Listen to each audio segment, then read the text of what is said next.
Today we will see another problem of constraint writing, that is create a dynamic array uh, with even place odd number and odd place even number. Like in first place you have to put even number, second place odd number, third place even number, fourth place odd number, like that.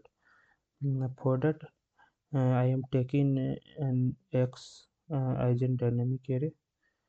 I am writing first constant inside that x dot size is inside 5 to 10. The size of the x should be between 5 to 10.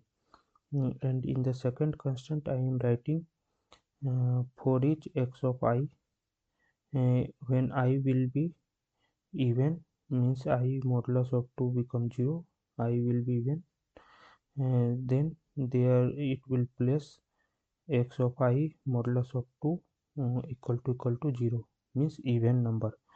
In first I will become 0, so at the 0th place I have to put even number, so I am writing even condition. Else put the odd number.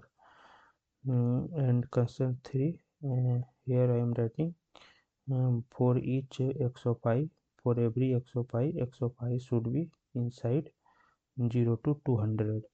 Int class, here I am creating an handle object and I am randomizing 10 times, and with percentage p I am printing the dynamic array.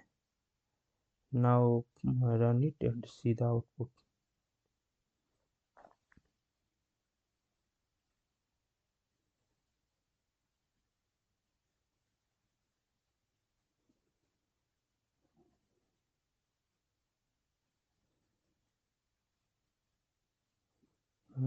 See, this is the output.